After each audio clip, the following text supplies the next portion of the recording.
notre mana pour le tourisme, l'avenir de notre Finnois.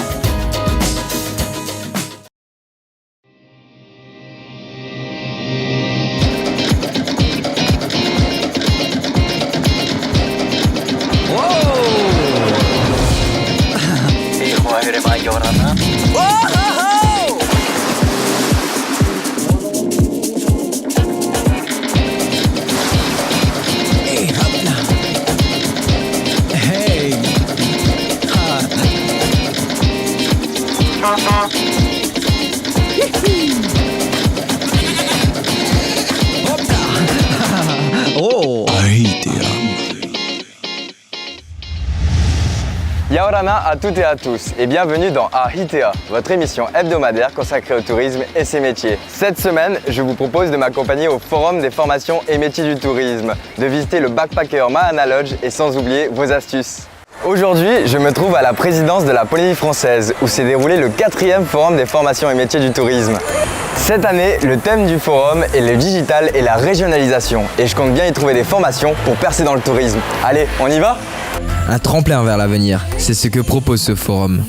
Réunis dans la cour de la présidence, tout ce que la Polynésie française compte comme offre de formation ou d'aide à la création de son activité se retrouve regroupé en un seul et même lieu. Une mine d'informations, un trésor.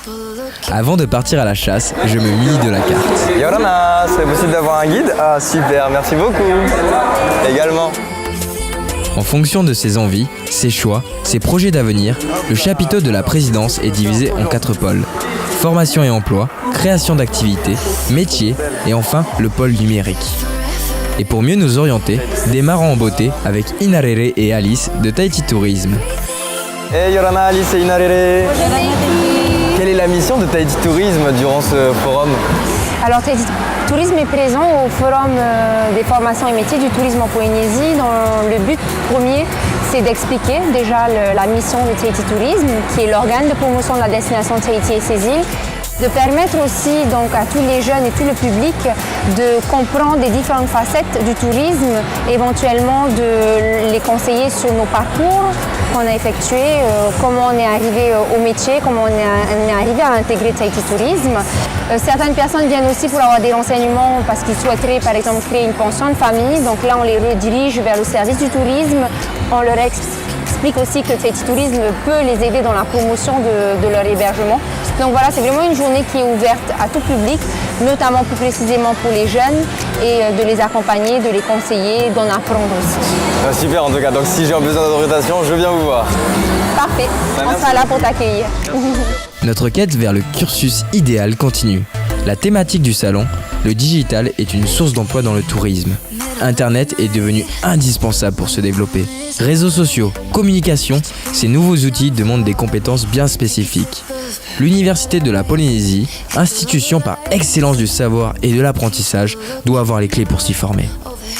Alors oui, en formation continue, on propose une licence professionnelle e-commerce et marketing numérique, ce qui devrait vraiment correspondre à ton projet.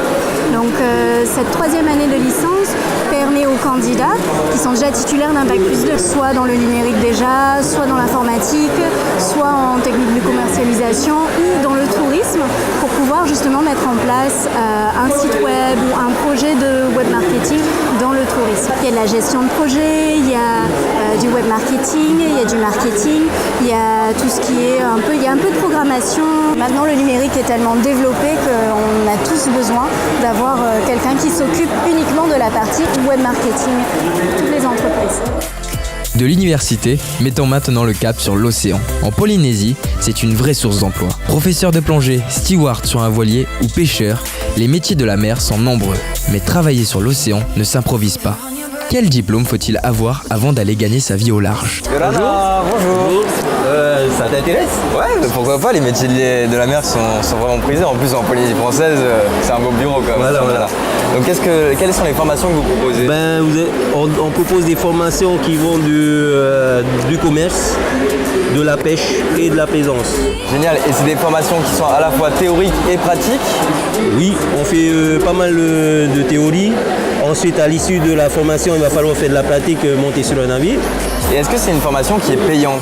Ben, ça dépend de la personne. Si c'est un demandeur d'emploi, la formation, normalement, elle est prise en charge par le CEFI. Retour sur Terre, ressource essentielle du Fénois, le tourisme offre des opportunités à tous et il n'est jamais trop tard pour s'orienter dans cette filière.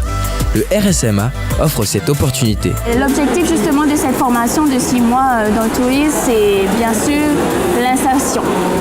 Pour nous, l'important, c'est justement d'insérer nos jeunes conformes tout d'abord durant cette période de 6 mois. Et dans la période de 6 mois aussi, comprend les stages. Donc nos stagiaires vont devoir appeler les entreprises, par exemple, pour convenir d'un éventuel entretien, pour justement qu'ils puissent mettre en pratique ce qu'on les a enseignés dans la formation. Pas seulement vous pourrez sortir avec le permis, mais aussi vous avez la chance d'être nourri, logé, blanchi par le RSMA durant cette période de 6 mois et d'être rémunéré tous les mois d'environ 38 000 francs. Ok, bah c'est super en fait, il n'y a que des bons avantages. Exactement. Apprendre tout en étant payé, voilà une opportunité qui pourra satisfaire bien des besoins. Le CNAM répond aussi à une demande bien particulière.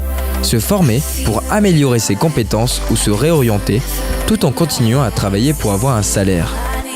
Alors, dans le métier du tourisme, donc, nous avons 3 formations. Conducteur accompagnateur du grand tourisme, donc avec une entrée bac, et 3 autres formations avec une entrée bac +2. Et du coup, à distance, comment ça se passe? Il faut avoir une connexion internet, un ordinateur pour pouvoir accéder aux cours, et après tout le reste se fera au niveau des inscriptions au CNAM. Donc choix des matières, choix des semestres, et après tu reçois tes cours. Suivre des cours du soir permet de rester salarié. Cela laisse aussi le temps de se lancer dans son entreprise. L'heure est plus que jamais à la création de son propre emploi.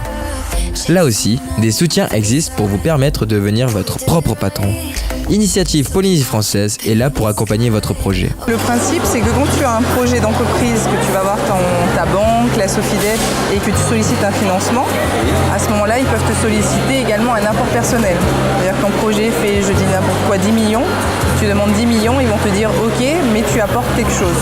Donc sur les 10, tu vas apporter 1 million, 2 millions. Donc le principe d'initiative, c'est que si tu n'as pas cette somme ou que tu ne l'as pas en totalité, tu peux t'adresser à nous. Et à ce moment-là, c'est ce qu'on appelle le prêt d'honneur. C'est un prêt à 0% pour t'aider à faire ton apport personnel. Après, il faut être motivé, avoir un projet bien construit. Et si ce n'est pas le cas, à ce moment-là, on t'aide à le construire. Ah, donc vous avez quand même de l'accompagnement. Il y a de l'accompagnement avant la création et il y a de l'accompagnement une fois que le prêt est accordé. En fait, si le prêt est sur 5 ans, pendant 5 ans, nous, on te suit. À l'heure de faire le bilan, ce forum est vraiment une mine de renseignements et il s'adresse à un public très divers. Les étudiants, bien sûr. Ils sont plus d'une centaine à être venus dans la journée pour connaître toutes les possibilités que leur offre leur Fénois en matière de formation. De l'université à l'armée, personne n'est oublié. Du master au CAP, tous les niveaux de diplôme ont des opportunités pour se parfaire ou se relancer. Avec 53 milliards de retombées économiques, le tourisme est une vraie source d'emploi. Avec 11 000 salariés, cette industrie représente un emploi sur 5 en Polynésie et une entreprise sur 10 travaille dans ce secteur. Il offre en plus une grande variété de métiers en fonction des envies et des compétences de chacun. Sur terre, en l'air ou à l'eau, community manager dans un bureau, hôtesse de l'air ou pêcheur au large, salarié ou à son compte, en ville ou dans les îles, dans le tourisme, il y a un métier pour chacun et toujours une formation pour l'atteindre. Voilà, avec toutes les informations que j'ai récoltées durant ce forum, je vois mon avenir sur le tourisme se dessiner de plus en plus. Maintenant, on reste à Papeete. Je vous propose de découvrir le Backpacker Mahana Lodge. C'est votre rubrique hébergement.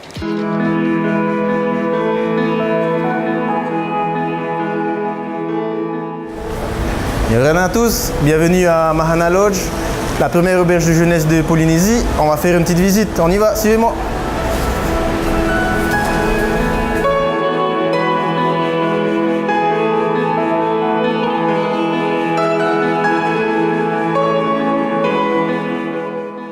On est ouvert depuis janvier 2017. Alors l'idée m'est venue après avoir tourné pendant un an. Pendant un an, j'ai fait un long voyage autour du monde, moi-même en tant que backpacker. Du coup, j'ai fréquenté beaucoup d'auberges de jeunesse. Et en revenant après mon périple, on va dire ça, je me suis rendu compte qu'il n'y avait pas d'auberge de jeunesse en Polynésie et à Tahiti en particulier. Et c'est comme ça que l'idée m'est venue en fait.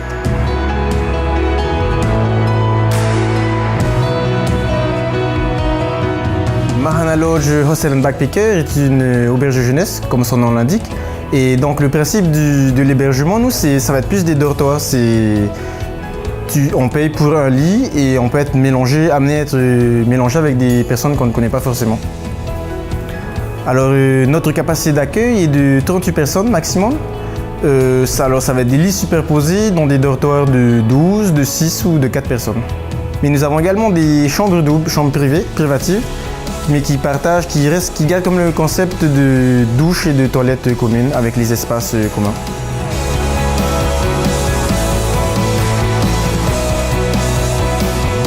Alors le plus gros point fort de Mahana Lodge, qui est commun à beaucoup d'auberges jeunesse dans le monde entier, ça va être les espaces communs.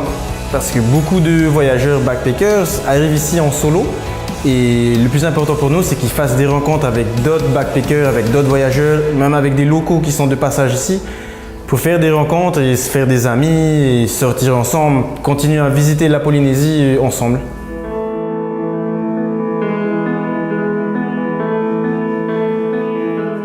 On avait un objectif de taux d'occupation qui était de 30% la première année et on a fait finalement 60% de taux d'occupation cette année, donc objectif atteint, plus que satisfaisant. Et pour cette année, on prévoit d'augmenter jusqu'à 70% et pour la troisième année, peut-être 80% qui est le taux d'occupation moyen d'un établissement familial comme le nôtre.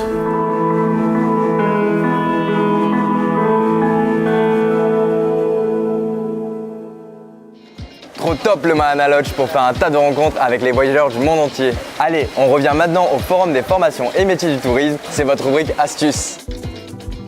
Pour se former ou travailler dans le tourisme en Polynésie française, plusieurs options s'offrent à vous. Il faut tout d'abord aller chercher l'information auprès des institutions ou centres de formation. La Direction générale de l'éducation et des enseignements peut vous apporter des éclairages sur leur site www.education.pf ou par téléphone au 40 47 05 00. Parmi les centres de formation, plusieurs choix s'offrent à vous. Le mieux est de vous rapprocher de la CCISM qui pourra vous orienter en vous rendant sur leur site www.ccism.pf ou en les contactant par téléphone au 40 47 27 00. Le service de l'emploi, de la formation et de l'insertion professionnelle pourra également vous aider dans toutes vos démarches. Vous pouvez les contacter via leur site www.cefi.pf ou par téléphone au 40 46 12 12. Le lycée hôtelier est bien entendu une référence pour tout ce qui concerne les métiers du tourisme. Vous pouvez vous rendre sur leur site à l'adresse www.lh2t.com ou les contacter par téléphone au 40 50 45 50. L'Université de la Polynésie française propose elle aussi des diplômes ou des formations sur les métiers du tourisme, dont un diplôme universitaire de guide touristique qui débutera en janvier 2019. Vous pouvez contacter l'université sur son site www.upf.pf ou par téléphone au 40 803 803. Enfin, pour celles et ceux qui souhaiteraient se lancer dans la création d'une entreprise, l'association Initiative Polynésie Française peut vous aider dans vos démarches. Vous pouvez les contacter sur leur site www.initiative-pf.com ou par téléphone au 40 57 09 19. N'hésitez pas non plus à aller recueillir de l'information auprès du service du tourisme sur leur site www.service-public.pf ou par téléphone au 40 47 62 00. Voilà les amis, votre rendez-vous sur le tourisme et ses métiers est maintenant terminé. L'aventure AITA continue sur les réseaux sociaux. Je vous dis à la semaine prochaine. Bye.